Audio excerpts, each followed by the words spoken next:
DK Rathi online classes में आप सभी लोगों का स्वागत है। आज मैं आप लोगों को लेक्चर देने जा रहा हूं 16 महाजनपदों के बारे में। और 16 महाजनपदों की जो पृष्ठभूमि है वो है 600 ईसा पूर्व के अंदर। मेरा नाम इंजीनियर डीके राठी है और मैं एक लेखक और शिक्षक हूं। जो मैं आप लोगों को चैप्टर कराने जा रहा हूं या इससे पहले मैंने वीडियो में कराए हैं वो सारे इस किताब से ही मैं करा रहा हूं। इसीलिए आप लोग ये किताब खरीदने के बाद उस पेज के ऊपर चलते रहिए जिस पेज के ऊपर मैं आप लोगों को पढ़ा रहा हूं, तो संभवतः आपको किताब को समझने में भी आसानी होगी और टॉपिक भी क्लियर होता चलेगा। ये 9th एडिशन है, स्नेहा पब्लिकेशन के द्वारा प्रकाशित है मेरठ से, और इसमें 3300 क्वेश्चन है। 2022 तक के जितने परीक्षाएं नवीनतम परीक्षाओं में प्रश्न पूछे गए हैं वो सारे मैंने इसमें शामिल करे हैं। और ये किताब चूंकि एनसीईआरटी आधारित है इसलिए परीक्षा उपयोगी है, क्योंकि परीक्षाओं में ज्यादातर जो क्वेश्चन है वो एनसीईआरटी आधारित पूछे जाते हैं। तो आज टॉपिक शुरू करते हैं हम, जो हमारा है 600 ईसा पूर्व में। मैंने आपको इससे पहले वीडियो के अंदर कराया था कि 1000 से लेकर और 600 ईसा पूर्व तक का जो समय है, ये समय कौन सा है? ये समय है उत्तर वैदिक काल का। और ये काल जब समाप्त हुआ, यानी कि 600 ईसा पूर्व का जो समय आया, उस समय तक बड़े पैमाने पर सामाजिक, आर्थिक और धार्मिक परिवर्तन हुए। और इनके अलावा राजनीति के क्षेत्र के अंदर भी अभूतपूर्व परिवर्तन इस समय पर आए। और इन परिवर्तन का कारण क्या था? हमने पढ़ा था कि उत्तर वैदिक काल के दौरान कृषि के अंदर काफी विकास हुआ और इस वजह से लोगों ने स्थायी तौर पर बसने की शुरुआत करी, क्योंकि कृषि होने लगी तो एक जगह वो बसकर रहने लगे। अब स्थायी निवास के फलस्वरूप जो शासक था उसके लिए, शासक के लिए क्षेत्रीय राज्यों को स्थापित करना सरल हो गया। यानी कि कृषि आधारित स्थायी जीवन के फलस्वरूप शासक के लिए नियंत्रण करने के लिए उसके अधीन क्षेत्रीय राज्यों का उदय हुआ। अब ये भी हमने साथ ही जाना कि ये जो समय था उत्तर वैदिक काल का, इस समय के ऊपर जो राजनीति का केंद्र था और संस्कृति का केंद्र था, जो एक समय तो उत्तर पश्चिम हुआ करता था, इसके समय पर वह केंद्र कौन सा हो गया? मध्य गंगा का मैदान। यानी कि पश्चिम उत्तर प्रदेश से राजनीति का और संस्कृति का केंद्र जो है वो पूर्व की ओर चला गया, ईस्ट की ओर, जहां पूर्वी उत्तर प्रदेश और बिहार की बात करते हैं। अब ये जो क्षेत्र थे, जो पूर्वी उत्तर प्रदेश और बिहार, मैं जरा आपको भौगोलिक नक्शे पर भी दिखाता हुआ चलता हूं। अब हम ये जानते हैं कि इन क्षेत्रों के अंदर अत्यधिक बरसात होती है और साथ ही साथ यहां पर नदी प्रणालियां भी जो है वो बड़े पैमाने पर है, जिसकी वजह, और साथ ही साथ ये क्षेत्र जो है वो किसका है? जलोढ़ मिट्टी का क्षेत्र। जैसे मैंने यहां पर आपको दिखा रखा है, तो ये सारा का सारा जो क्षेत्र है, हम इसकी बात जब करते हैं ये, तो ये सारा क्षेत्र क्या है? ये वाले की बात मैं कर रहा हूं। तो ये सारा क्षेत्र ऐसा था जहां पर बहुत सारी नदी प्रणालियां थी, जलोढ़ मिट्टी का क्षेत्र होने के कारण उपजाऊ भी था, और इसके अलावा इस क्षेत्र के निकट जो है लोहे के संसाधन थे। कौन से क्षेत्रों में आज हम लोहे के संसाधन देखते हैं? जैसे झारखंड, ये भी आप देखिए इसके निकट हुआ, और इसके अलावा ओडिशा। तो लोहे के संसाधन निकट होने के कारण और महत्वाकांक्षी शासक होने के कारण यहां पर क्या क्या लाभ हुआ?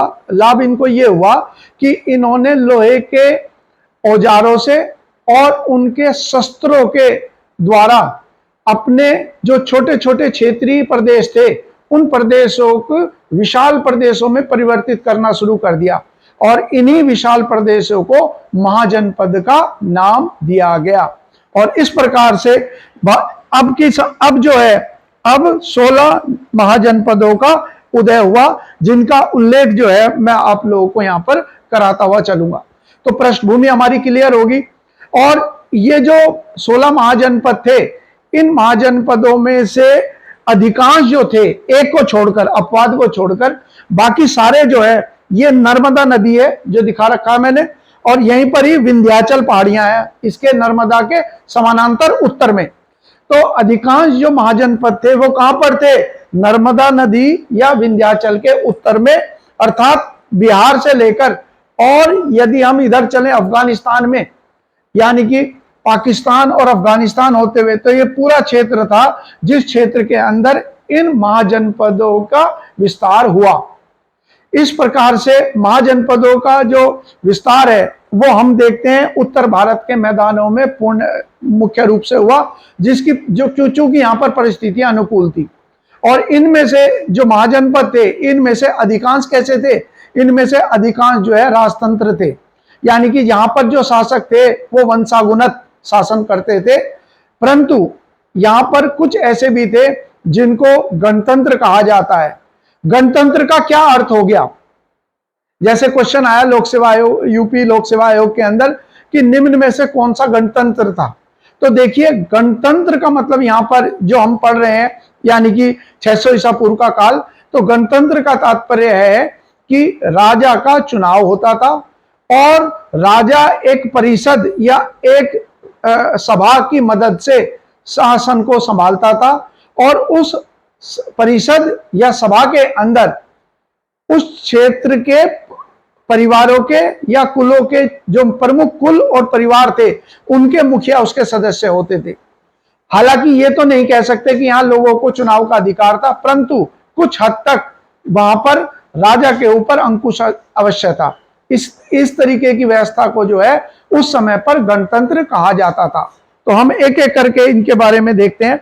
जो गणतंत्र के बारे में मैंने आपको जिक्र कर रखा है उनका बताता हुआ चलता हूं मैं, कि यदि हम गणतंत्र की बात करते हैं तो यहां पर मैंने सूची दे रखी है आपको इनके बारे में। तो जैसे मैंने आपको बताया, मैं चैप्टर में कराता हुआ चलूंगा कि बौद्ध धर्म, जैन धर्म, मुद्रा प्रणाली, ये सब मैं आपको टॉपिक अलग से कराता हुआ चलूंगा। अगले वीडियो के अंदर इन्हीं चीजों को मैं शामिल करूंगा। तो आप लोग ये ध्यान रखिए, ये जो किताब है मेरी वाली, इस किताब के अंदर जो पेज संख्या होगी, अभी मैं देखता हूं पेज संख्या कौन सी है। ये वाली पेज संख्या 171 है। 171 के अंदर आपको बाईं तरफ जो है, बाईं तरफ तो दे रखा होगा ये हिस्सा कि 600 ईसा पूर्व में सामाजिक व्यवस्था और सूत्रकाल। इसको मैं बौद्ध धर्म और जैन धर्म के साथ कराऊंगा। यहां पर आज जो हमारा विषय है वो महाजनपदों से लेकर ही है, और उसकी पृष्ठभूमि मैंने आपको बहुत ही अच्छी तरीके से समझा दी है। अब यहां पर देखिए, महाजनपदों के संदर्भ में, अब ये 16 महाजनपद थे, इनका उल्लेख हमें कहां पर मिलता है? सर्वप्रथम, ये क्वेश्चन हर एग्जाम के लिए इंपॉर्टेंट है। तो आप ये जानते हैं, एक पुस्तक का नाम है बौद्ध साहित्य में अंगुतर निकाय।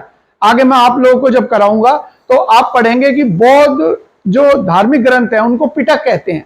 3 पिटक हैं, और पिटक जो है उसके हिस्से जो हैं वो कहलाते हैं निकाय। तो एक निकाय है अंगुतर निकाय। सब प्रथम 16 महाजनपदों का उल्लेख जो है अंगुतर निकाय के अंदर प्राप्त होता है। सबसे इंपॉर्टेंट क्वेश्चन तो यही रहेगा कि किस में हमें ये मिला है। अब एक एक करके इनके बारे में हम पढ़ते हुए चलते हैं, और मैं आपको भौगोलिक नक्शे पे भी इनको बताता हुआ चलूंगा एक बार मैं आपको, ताकि आप जब वो पढ़ें भौगोलिक नक्शे पे, यदि आपने उसको देख लिया तो उस चीज को समझने में भी आसानी होगी।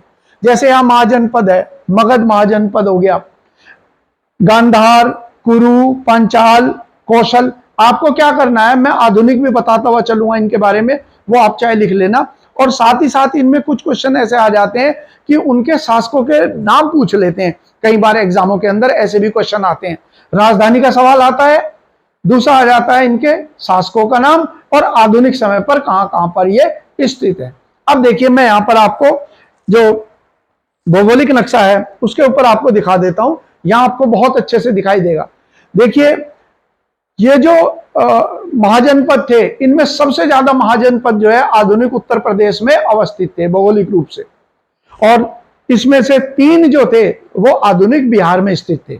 उत्तर प्रदेश में क्योंकि विस्तार ज्यादा था, तो मैं आप लोगों को यहां पर दिखा देता हूं चित्र के भौगोलिक नक्शे पर उत्तर प्रदेश में, कि उत्तर प्रदेश के आधुनिक समय पर कौन कौन से जिले हैं जहां इनका विस्तार था। जैसे यहां पर आप देख पा रहे हैं, यहां आप देख पा रहे हैं कि कुरु, पंचाल, कौशल, मल, काशी, वत्स और सुरसेन, ये सारे के सारे उत्तर प्रदेश में स्थित थे।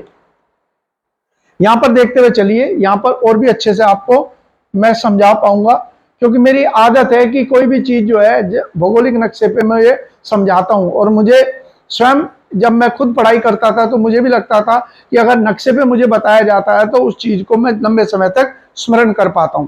जैसे हमने पढ़ा पहला कुरु, तो कुरु कौन सा क्षेत्र है, ये जो मैंने और कलर्ड मैंने जानबूझ के छोड़ रखे हैं यहां पर ताकि आपको पता रहे। मेरठ, बागपत, गाजियाबाद, दिल्ली और सटे हुए हरियाणा का जो क्षेत्र था, ये कौन से थे, ये था कुरु महाजनपद, जिसका प्रमुख केंद्र जो है आप मेरठ, किला परीक्षितगढ़, ये क्षेत्र रहा था।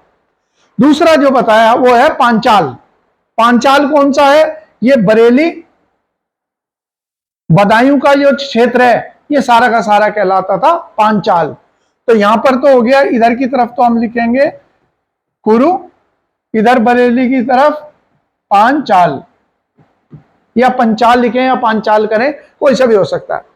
इसके अलावा यहां पर लिखा है कौशल, श्रावस्ती। जैसे हम पढ़ते हैं भगवान बुद्ध ने अपने अनेक उपदेश जो हैं वो सबसे ज्यादा उपदेश दिए कौन से राज्य में, कौशल राज्य में या कौशल महाजनपद में। कौशल महाजनपद कौन सा है, राजधानी क्या है, श्रावस्ती।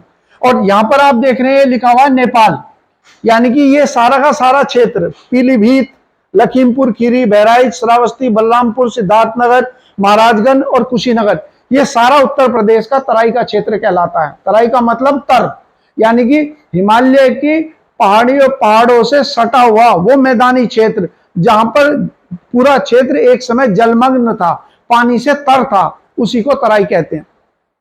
तो इसके अंतर्गत जो है तीसरा जो है ये हो गया कौशल। फिर हो गया यहां पर देखिए ये लिखा है कुशीनगर, जहां भगवान बुद्ध को महापरिनिर्वाण प्राप्त हुआ, यानी कि जहां उनकी मृत्यु हुई।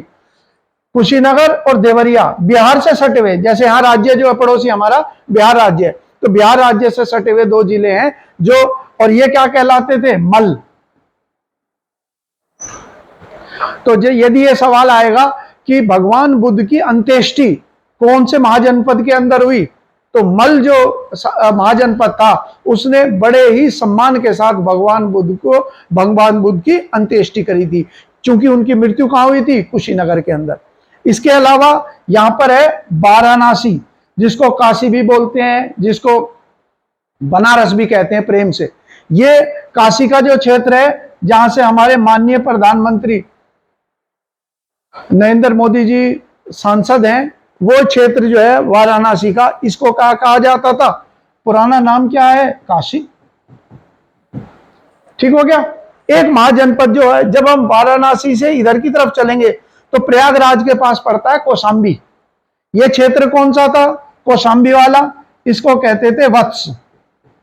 तो महाजनपद कौन सा हो गया, वत्स महाजनपद का नाम। हालांकि आगे चलकर हम देखते हैं कि जो कौशल था उसने इसका अधिग्रहण कर लिया, लेकिन फिलहाल जो हम पढ़ रहे हैं 16 में, उसमें वत्स का नाम आता है।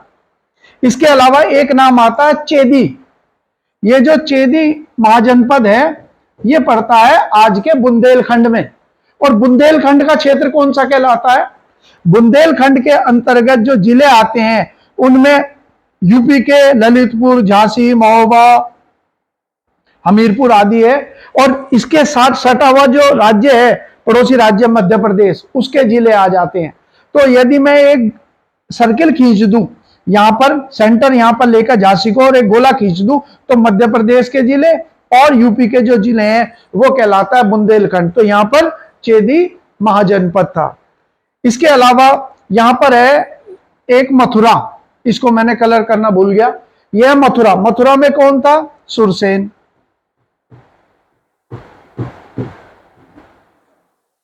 संभवतः आपको बिल्कुल क्लियर होगा कि वर्तमान समय के अंदर उत्तर प्रदेश के कौन से जिले हैं जहां पर ये पूर्व के महाजनपद स्थित थे, उनको मैंने सारा सूचीबद्ध कर दिया, ताकि जब आप पढ़ें उसको तो अच्छी तरीके से वो आपको ध्यान रहे और याद भी हो जाए। तो यहां पर मैंने फिर उसके बाद आपको जो दिखा रखा है ये मैंने आधुनिक समय पर दे रखा है।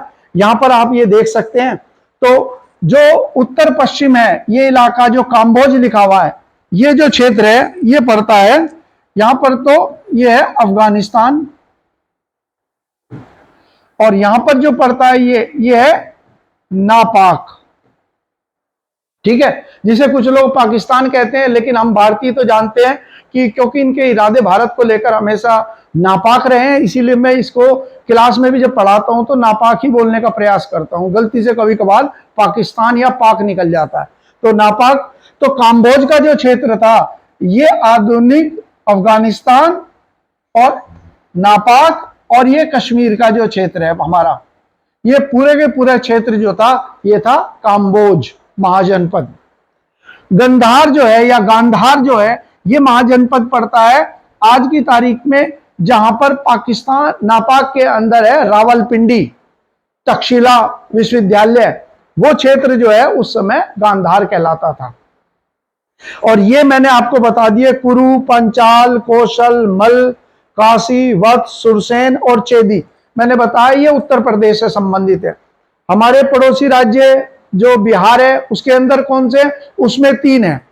जैसे आप गंगा जी का देख रहे, तो गंगा जी के उत्तर में तो था वज्जी गणतंत्र। गणतंत्र बोल रहा हूं क्योंकि वज्जी जो गणतंत्र था या लिच्छवियों का शासन था। लिच्छवी वह है जो जहां के शासक जो है महावीर स्वामी के पिता थे, क्योंकि महावीर स्वामी भी क्या थे, वो एक क्षत्रिय थे। तो यहां पर आ गया वज्जी। उसके गंगा जी के दक्षिण में मगध आ गया, जिसकी पहली राजधानी कौन सी थी, पहली राजधानी जो है गिरिव्रज, बाद में राजगिरी है, और फिर जाकर बनी इसकी राजधानी पाटलिपुत्र, जो आधुनिक पटना के नाम से जानी है। इसके बाद जो है ये है अंग महाजनपद, जो बिहार राज्य में ही है, ये पड़ेगा भागलपुर में। तो ये 3 जो महाजनपद है ये आधुनिक बिहार राज्य में है। एक लिखा है यहां पर अवंती, अवंती जो पड़ेगा उज्जैन, जिसको महिष्मती कहते थे, ये मध्य प्रदेश में है अवंती। और ये लिखा है मत्स्य, मत्स्य का मत्स्य जो राज्य पड़ेगा ये कहां पर स्थित है, ये आज का जो जयपुर है उसके अंदर स्थित है, जयपुर के पास, ये मत्स्य हो गया। और दक्षिण में कौन सा है, यानी कि गोदावरी नदी, ये जो नदी है ब्लू कलर की जो दिखा रखी है गोदावरी नदी है, जिसे दक्षिण की गंगा भी कहते हैं। तो इसके मुहाने पर था अस्मक महाजनपद। इस प्रकार से ये 16 महाजनपद पूरे भारत की राजनीति को प्रभावित कर रहे थे। और समय बीतने के साथ मगध जो है, मगध ने अन्य सभी राज्यों का अधिग्रहण किया और अपनी पूर्ण सत्ता जो है अखिल भारतीय स्तर पर स्थापित करी, जब चंद्रगुप्त मौर्य ने मौर्य वंश की नींव रखी। तो यहां पर हमने चित्र के माध्यम से समझ लिया ताकि हमारे लिए उसको पढ़ना जो है वो बड़ा आसान रहे। फिर मैं आपको यहां पर फिर बता देता हूं जो जो पॉइंट हमें इसके अंदर दिए गए हैं। यहां पर मैंने बता दिया मगध जो है उसकी राजधानी क्या है, पहली राजधानी राजगिरी है, और उससे पहली राजधानी कौन सी है, गिरिव्रज। तो या तो राजगिरी दे दें या गिरिव्रज दे दें या पाटलिपुत्र दे दें। राजाओं का नाम क्या है, बिंबिसार, अजातशत्रु और उदयन या उदयन लिखा होता है। दूसरी होगी गंधार या गांधार, मैंने बताया रावलपिंडी में। यहाँ के शासक का नाम पुकुसती, एक आध शासक मैं आपको कराता हुआ चलूंगा। कुरु जो है ये मेरठ और हस्तिनापुर।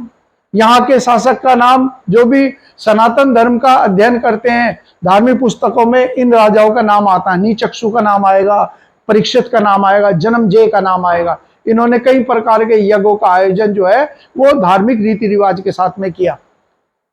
पांचाल, अहिचत्र या काम्पिल्य, जो आज के समय पे क्या है, बरेली। ये क्या था, ये एक गणतंत्र था। मैंने जानबूझ के लिख दिया क्योंकि ये क्वेश्चन आया हुआ निम्न में से कौन सा गणतंत्र था, तो मैंने यहां पर आगे की तरफ लिख दिया। कुरु और पंचाल उत्तर वैदिक काल में आर्य संस्कृति के केंद्र थे। देखिए ऐसा हुआ कि जो ऋग्वैदिक काल है उसमें तो सब सिंधु था, यानी कि सिंधु नदी और उसमें गिरने वाली, ये मैंने सिंधु नदी बनाया हुआ है, और सिंधु में गिरने वाली 5 नदियां हैं, झेलम, चिनाब, रावी, ब्यास और सतलुज। तो ऋग्वैदिक काल में तो जो केंद्र था संस्कृति का वो कुरु जहां लिखा हुआ है ये यमुना जी है। तो यमुना जी से लेकर और ये पूरा क्षेत्र था जो प्रभावशाली था। और उत्तर वैदिक काल के अंदर जो है वो ये क्षेत्र जो है प्रभावशाली बना, और बाद में इसका प्रसार जो है पूरब की ओर हुआ, क्योंकि लोहे की खोज होने की वजह से, लोहे के औजार जिसकी वजह से बड़े वृक्षों को काटकर जमीन को कृषि योग्य बनाया गया, और जो कठोर भूमि थी उसको भी लोहे के फाल लगाकर हलों में उसकी खुदाई भी करना आसान हो गया। और ये सबसे पुराना जो हमें लोहे का फाल मिला है, यानी कि हल के नीचे जो लगाया जाता है जिसे खुदाई होती है, वो हमें कहां से मिला है? अतरंजी खेड़ा, उत्तर प्रदेश में एटा पड़ता है, वहां पर लगभग 500 ईसा पूर्व के अंदर 500 ईसा पूर्व के काल का एक हमें फाल मिला है लोहे का, जो इस ओर बताता था कि कृषि ने काफी विकास कर लिया था। अब वापस इसी पॉइंट पर आते हैं। कौशल जो है इसकी राजधानी क्या थी? दो राजधानी श्रावस्ती, मैंने आपको दिखाया था कि जो तराई का क्षेत्र है उत्तर प्रदेश का, वहां पर इसके राजा का नाम क्या है? प्रसन्नजीत, याद करना। शाक्य जिसकी राजधानी कपिलवस्तु थी का अधिग्रहण कौशल राज्य ने कर दिया। तो शाक्य मुनि किसको कहते हैं? भगवान बुद्ध जो है वो शाक्य वंश के थे, इसीलिए उनको शाक्य मुनि कहते हैं। अगला हो गया मल। मल तो मैंने बताया वो जगह थी जहां भगवान बुद्ध की मृत्यु हुई, यानी कि कुशीनगर में, जहां आज एक हवाई अड्डा भी, अंतर्राष्ट्रीय हवाई अड्डा उत्तर प्रदेश में जो निर्मित किया गया है, तो वही कुशीनगर है। ये भी एक गणतंत्र था। इसके बाद है वज्जी। वज्जी जो गणतंत्र था, इस पर शासन करता था लिच्छवी, और लिच्छवी जो थे ये कौन थे? महावीर स्वामी के परिवार, यानी कि महावीर स्वामी के जो पिता थे वो लिच्छवी शासक थे, और लिच्छवियों का शासन किस पर था? वज्जी पे। ये क्या था? एक गणतंत्र। यहां पे लिख दिया महावीर स्वामी के पिता जनातिक राज्य के शासक थे, ये भी लिच्छवी वंश के कहलाते हैं। फिर हो गया अंग। अंग का राजधानी क्या थी? चंपा। और अंग कहां पर है? आधुनिक जो भागलपुर पड़ता है बिहार राज्य में। यहां पर ब्रह्मदत्त का नाम आता है, प्रतापी शासक का। और इस अंग राज्य का अधिग्रहण मगध ने कब किया? जब बिंबिसार का शासन था, तो बिंबिसार के समय पर अंग पर हमला किया गया और अंग का अधिग्रहण करके इसको मगध राज्य का हिस्सा बना दिया गया। अगली जो है वो हो गई काशी, जिसको बनारस या वाराणसी के नाम से जानते हैं। यहां पर शासक का नाम है अश्वसेन। जब आप जैन धर्म पढ़ोगे तो जैन धर्म के अंदर जो 23वें तीर्थंकार हैं, उनके महापुरुष जो हैं वो तीर्थंकार कहलाते हैं, और उन्हीं की पूजा वो देवता के रूप में करते हैं। तो जो 23वें तीर्थंकार थे, उन्होंने 4 नियमों को पालन करने का आग्रह और आदेश अपने अनुयायियों को किया, उसको चतुर्याम धर्म भी कहते हैं। तो वही पार्श्वनाथ जिन्होंने एक तरीके से जैन धर्म की नींव रखी, उनके पिता अश्वसेन कहां के शासक थे? काशी के। इसके बाद सुरसेन, ये मथुरा के। इसके मत्स्य विराटनगर, जो विराटनगर कहां पड़ेगा? जयपुर। इसके बाद अवंती। अवंती में उज्जैन या महिष्मती था, और यहां का शासक था चंद प्रद्योत। यूपी पीसीएस में क्वेश्चन आया कि यदि हम देखते हैं मगध और अवंती, इन दोनों के बीच में लगातार प्रभाव स्थापित करने के लिए संघर्ष चलता रहा। क्यों? क्योंकि जहां पर अवंती है, ये देखिए यहां पर अवंती है, अवंती, और ये क्षेत्र जो है यहां पर पड़ता है छत्तीसगढ़, और छत्तीसगढ़ के अंदर भी हम जानते हैं कि यहां भी लोहे के संसाधन है। और मगध कहां पड़ गया? यहां पर। तो अवंती जो था इसके पास भी लोहे के संसाधन थे, और जो मगध था उसके पास भी लोहे के संसाधन थे। तो एक कारण था कि दोनों के दोनों राज्य थे शक्तिशाली थे, और एक दूसरे पर प्रभाव स्थापित करने के लिए लगातार संघर्ष चलता रहा। परंतु जब अवंती के नरेश चंद प्रद्योत की तबीयत बहुत खराब हो गई, तो मानवता का परिचय देते हुए बिंबिसार ने अपने राजवेद, जिसका नाम है जीवक, उसको उसने उनके इलाज के लिए भेजा। तो ये इस संदर्भ में सवाल आएगा कि किसने अवंती के शासक के इलाज के लिए भेजा और कौन गया था? तो ये एक बड़े चिकित्सक हैं जो बिंबिसार के राज चिकित्सक कहलाते थे, वो कहानी उस संदर्भ में ध्यान रखनी है। फिर आ गया वत्स। वत्स मैंने बताया प्रयागराज के पास जो है वो है कौशाम्बी।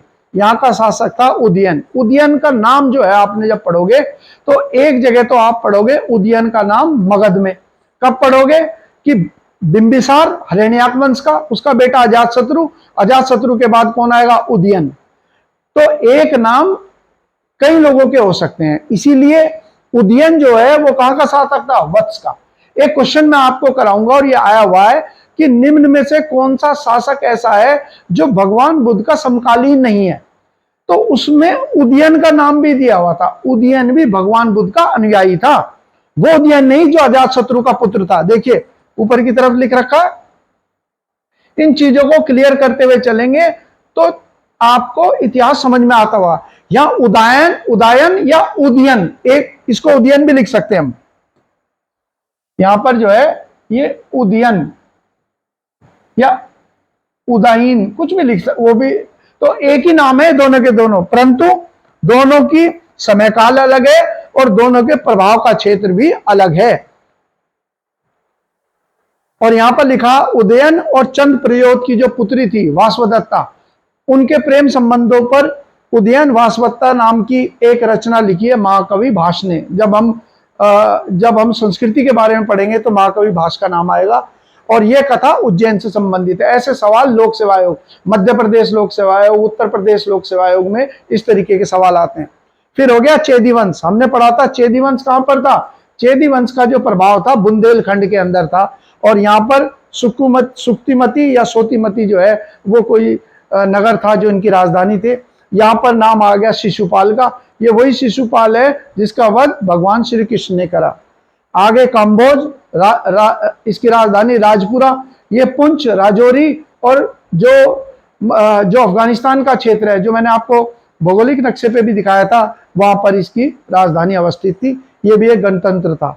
और अस्मक, इसका सवाल तो ये आएगा एकमात्र गणतंत्र कौन सा है जो नर्मदा नदी या विंध्या पहाड़ियों के दक्षिण में स्थित था? और कौन सा महाजनपद गोदावरी नदी पर स्थित है? तो वहां पर हम इसका नाम आएंगे। और यहाँ एक इंपॉर्टेंट पॉइंट आ गया कि ध्यान रखे, लिच्छवियों का शासन किस पे था? वज्जी गणतंत्र में। और वज्जियों की राजधानी जो थी वो कहां पर थी? आधुनिक समय पर बिहार के अंदर पड़ता वैशाली, वो उनकी राजधानी थी। तो लिच्छवियों ने वैशाली में विश्व के प्रथम गणतंत्र की स्थापना करी। ये इसलिए इंपॉर्टेंट होगा, जब मैं आधुनिक भारत कराऊंगा तो अंग्रेजों ने भारत समेत दुनिया भर के देशों पर शासन करने के लिए एक सिद्धांत कहा था। और उस सिद्धांत में उन्होंने कहा था कि हमें ईसा मसीह ने जिम्मेदारी दी है कि जो असभ्य लोग हैं भारतीय, क्योंकि सनातन धर्म के लोग अपने मृतकों को जलाते हैं, तो दक्षिण और यूरोप के अंदर इसी प्रकार की जो परंपरा थी, जो जलदस्यु थे जिनको वाइकिंग्स कहते थे, वो भी ये परंपरा अपनाते थे।